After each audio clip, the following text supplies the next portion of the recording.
Card's two-decade association with the Army Reserves is at the center of the timeline and the questions about who knew what and when. In between the two missed opportunities by the Saginaw County Sheriff's Office to launch the yellow flag process and confiscate Card's guns, the Army Reserves became aware firsthand of Card's potential danger. Phil Hirschkorn continues our reporting. After tipping off their county sheriff last May that a well-armed Robert Card was experiencing a severe mental health crisis and nothing happened, his family turned to the U.S. Army for help. After all, Card had served in the reserves for 20 years, primarily as a firearms and grenade instructor, reporting for monthly drills on weekends at his unit base in Saco, and for a 2-week annual summer training session at the Army's military college in West Point, New York. His sister, Nikki, told the Lewiston Commission she tried 5 times to connect with her brother's unit in the spring of 2023. I found accessing my brother's chain of command to be a significant challenge. Despite exhaustive online searches, I couldn't find clear information on where to report my concerns. Despite leaving numerous voicemails, none were returned. By mid-July, without any intervention, Card went to West Point, along with 15 to 20 men from his unit. Fellow soldiers who'd known Card for years told the commission they immediately saw something was wrong. You swear the testimony Matthew Noyes, a 17-year Army veteran who's also a sheriff's deputy in Androscoggin County, was staying in the same hotel. Throughout the day and the evening, we collectively noticed that Card was exhibiting strange behavior, and we notified our command. He was fixated on people were talking about him behind his back. He would just go on and about people talking about him at the drill hall, and people were talking about him at work, around the town of Bowdoin, at the convenience store.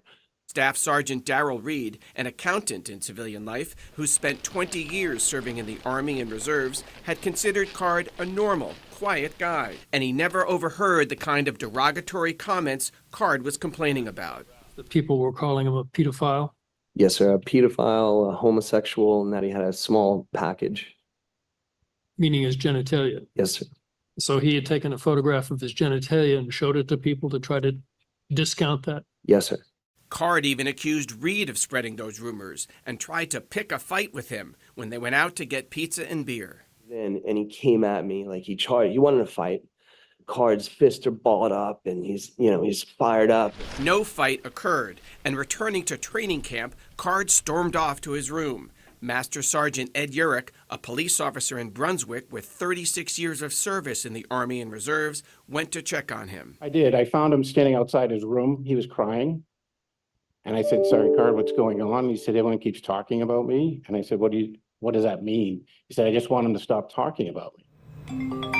Urich called Card's family, and his brother Ryan told him Robert had recently started wearing hearing aids due to hearing loss sustained from years of exposure to grenade explosions. I did not think that Sergeant Card was dangerous.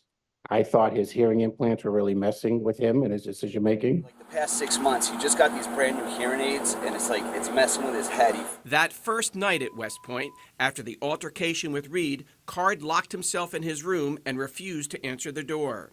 Urich, joined by the Reserve Unit's number 2 in command, First Sergeant Kelvin Mote, a police officer in Ellsworth, used a master key to get into the room, and they observed Card with a blank, 1,000-yard stare. He has to go somewhere. The next morning, they called New York State Police.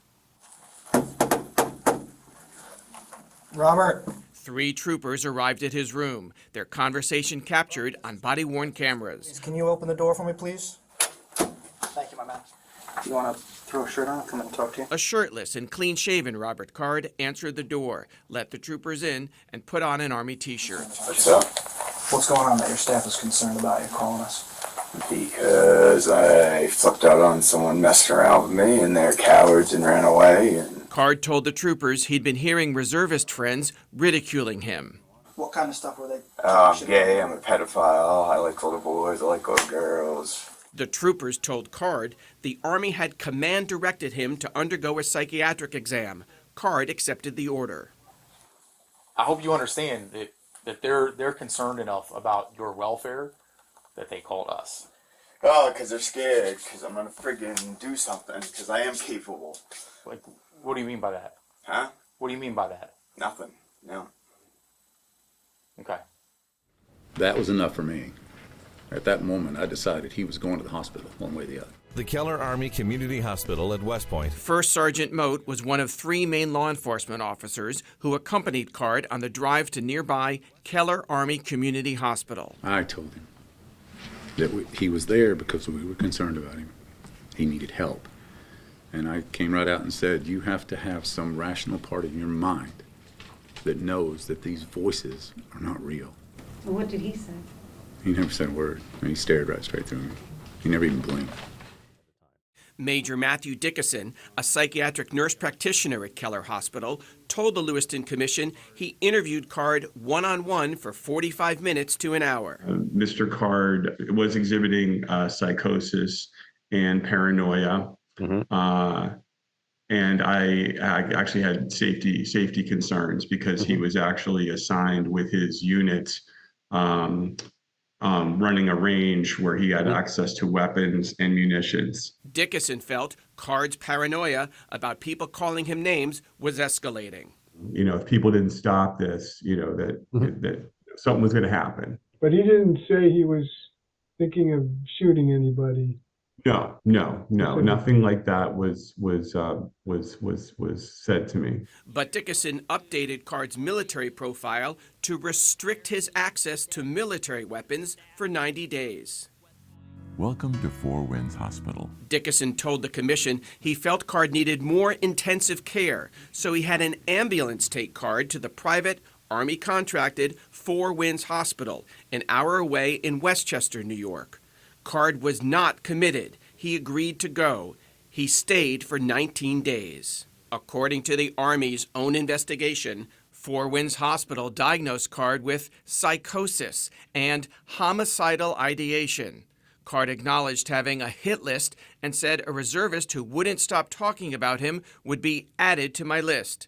Card said he had changed his civilian truck driving job schedule to nights to avoid seeing people. And one psychologist found Card's paranoia is of sufficient magnitude that it may reach delusional proportions at least part of the time. Jeremy Reamer. And do you swear that the testimony... While Card was hospitalized, Major Dickinson called Card's reserve unit commander, Captain Jeremy Reamer, and recommended that both Card's military and personal weapons should be removed from his home in Maine. The Lewiston Commission questioned Reamer twice. So you knew the diagnosis they had, right? Yes, sir. Card's lead psychiatrist at Four Winds, Dr. Sarah Klagsbrun, told the commission in a private interview she deemed Card safe to be released on August 3rd, given Card's progress, agreement to continue therapy and medication, and stabilization. Hearing will be the truth, the whole truth. Close friend and fellow reservist Sean Hodgson testified Card told him how he had played the hospital. He was just going to get through the motions. He told him straight out, I'm answering all the questions and I'm telling you what you want to hear, because I don't want to be here. Safely, and Master Sergeant Urich told the commission he was surprised the hospital let Card leave, and so was Card's family. We thought that he was going to be there for a very long time. And when Ryan Card called me and said he was out, I said, that can't be true. And he said, actually, how naive I was. I said, well, then he's all better. And he said, no, he's still the same. And I said, I don't believe that the hospital released him the same way they got him. I just don't believe that. And he said, he is the same. On August 5th, 2 days after leaving the hospital, Card went to Coastal Defense Firearms in Auburn to pick up a suppressor or silencer that he'd ordered online.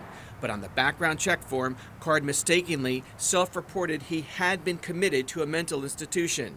That prohibited him, under federal law, from obtaining the silencer. He left the store empty-handed. Four Winds Hospital had given Card a prescription for the antipsychotic drug olanzapine and a schedule of follow-up appointments. The hospital asked his reserve unit commander, Captain Reamer, to ensure Card stuck to the treatment plan. Did you do that? I was not provided in his discharge as far as when his follow-up appointments were. Card did not keep his medical appointments and stopped taking his antipsychotic olanzapine pills. Investigators would later find 53 left in a bottle of 60. According to the Army investigation, Card told his medical providers and a friend the drug made him feel lazy. Despite first-hand knowledge by numerous Maine law enforcement officers in Card's Army Reserve Unit about his problems, his New York mental hospital stay, and the Army's confiscating his military weapons, back here in Maine, none of those officers took any steps toward confiscating Card's personal weapons, such as by using Maine's yellow flag law. Did it occur to you that someone who knew him from the Army Reserve might want to do something about his access to weapons? I would say that that responsibility fell on the local law enforcement jurisdiction. But you can get. The Office of Saginaw County Sheriff Joel Merry had jurisdiction over Card's hometown. But Merry told me no one affiliated with the Army or Reserves ever gave him a heads up. No phone call, email, or voicemail. Well, when you stop and think that the Army was informed by the hospital that Mr. Card should not have any weapons, both in a military setting and in a private setting. And the recommendation was that that information should be passed on to local law enforcement, which we know now never occurred. Nobody told you that? That is correct. Nobody in the Army, say up in West Point or in Washington, or none of the cops that you know who are in that Army Reserve Unit who knew what was going on with Card, nobody told you that? That is correct. Nobody told you, as the hospitals found, that he had psychosis, that he had a hit list, that he had homicidal ideation? That is correct. If you had been told about that, if you had been told about his mandatory mental health hospitalization for 19 days, in between the 2 visits your office tried to execute, what would you have done differently? Well, I think there would have been a different approach, and there would have been a strategy around how to approach Mr. Card and remove his weapons. Card's commanding officer. The Lewiston Commission concluded the leaders of Card's Reserve Unit failed to take steps to reduce the threat that Card posed. Card's commanding officer knew of his auditory hallucinations, increasingly aggressive behavior, collection of guns, ominous comments about his intentions. Despite their knowledge, they ignored the strong recommendation of Card's mental health providers to stay engaged with his care and take steps to remove weapons from his home.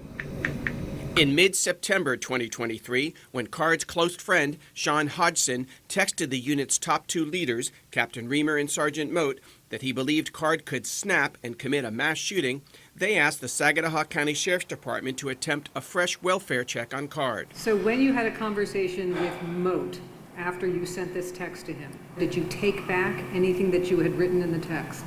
No, I stood by that text. When you spoke with Captain Reamer, did you back off or tone down anything that you had written in the text? No, they were asking me why I thought that. Did he make direct threats? But I was like, yeah, I feel as though he's going to do this. It's gradually getting worse. And yes, he did threaten people at the unit.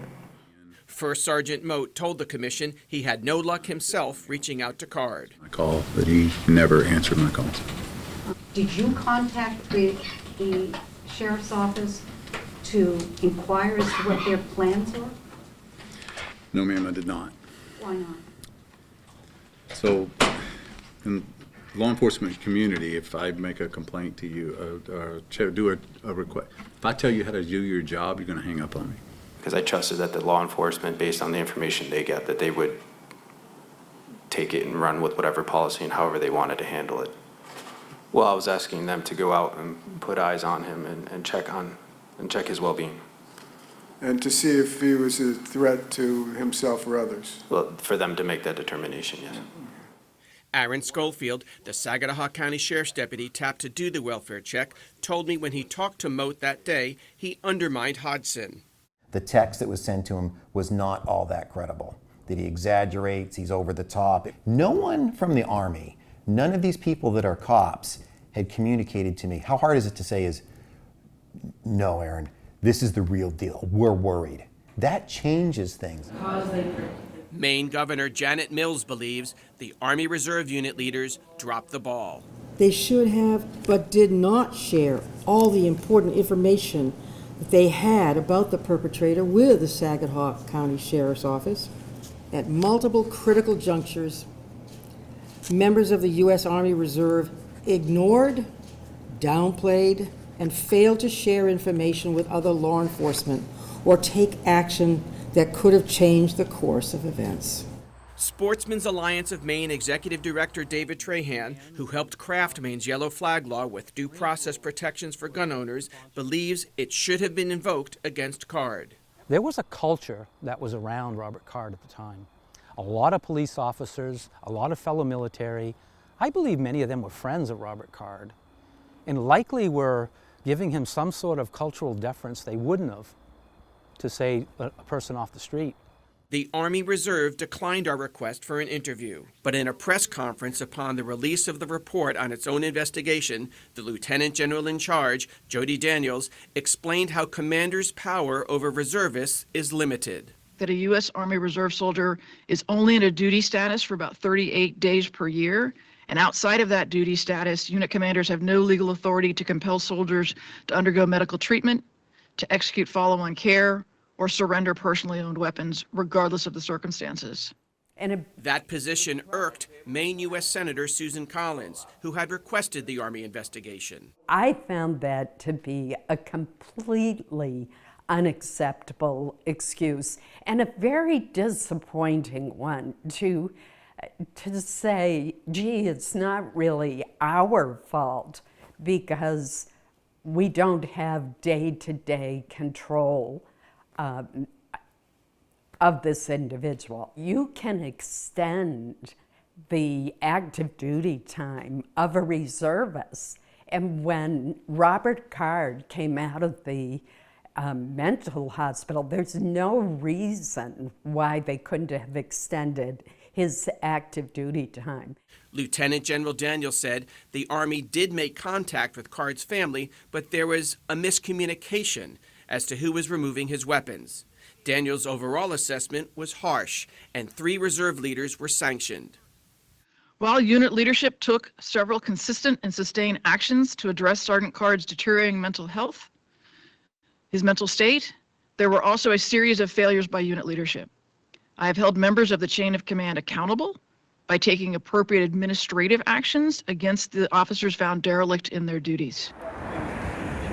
That's not enough for the families of Lewiston victims who are planning to sue the Army. This was not a situation where someone just snapped and no one had any idea it was going to happen. The warning signs were there were failures, and now comes the time for accountability. Later this hour, we'll hear more from victims' families about why they want to sue the Army and how Maine's 2 U.S. senators want to reform it.